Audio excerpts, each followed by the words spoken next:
Sathyajothi films பிரம்மாண்ட தயாரிப்பில் தனுஷ் நடிக்கும் கேப்டன் மில்லர் வெற்றி நடை போடுகிறது உலகமெங்கும். செங்கல்பட்டு மாவட்டம் திருக்கழுக்குன்றத்தில் கள்ளச்சந்தையில் நடைபெற்று வரும் மது விற்பனை குறித்து செய்தி சேகரிக்க சென்ற தனியார் தொலைக்காட்சி செய்தியாளர் மீது மதுபான பார் உரிமையாளர்கள் தாக்குதல் நடத்திய சம்பவம் பெரும் பரபரப்பை ஏற்படுத்தியுள்ளது. இது குறித்தான கூடுதல் விவரங்களை செய்தியாளர் பிரகாஷ் வழங்கிட கேட்கலாம். வணக்கம் பிரகாஷ், விவரங்கள்.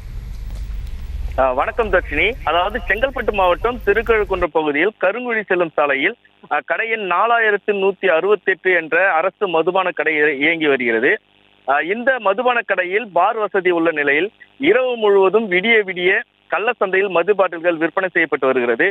இந்த நிலையில அதிகாலை முதல் திருக்கழுக்குன்றத்தில் இருந்து மதுராந்தகம் செல்லும் சாலையில் இருசக்கர வாகனங்களால் போக்குவரத்து நெரிசல் ஏற்பட்ட நிலையில் அங்கு தகவல் அறிந்து வந்த செய்தி சேகரிக்க சென்ற தனியார் தொலைக்காட்சி செய்தியாளர் மீது பார் உரிமையாளர்கள் அவரது செல்போனை பிடுங்கி அவரை சட்டையை பிடித்து இழுத்து பலமாக தாக்கியுள்ளனர். பின்னர் தகவல் அறிந்து வந்த மற்ற செய்தியாளர்கள் வந்த நிலையில் மதுபானை கடை அருகே குவிந்ததால் தகவல் காட்டு தீ போல் பரவியது. இதனால் திருக்கழுக்குன்ற காவல்துறையினர் மதுபான கடையில் உள்ள பார் உரிமையாளர் உள்ளிட்ட தாக்குதல் நடத்திய ஐந்து பேர் மீது வழக்கு பதிவு செய்த நிலையில 2 பேரை மட்டும் கைது செய்துள்ளனர்.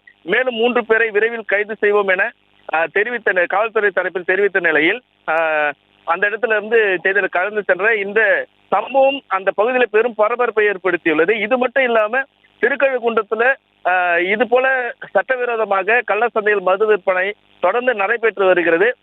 இதை கருத்தில் கொண்டு அரசு காவல்துறை உரிய நடவடிக்கை எடுக்க வேண்டும் என பொதுமக்களும் கோரிக்கை வைத்து வருகின்றனர். செய்திகளை உடனுக்குடனும் துல்லியமாகவும் தெரிந்து கொள்ள சப்ஸ்கிரைப் பண்ணுங்க.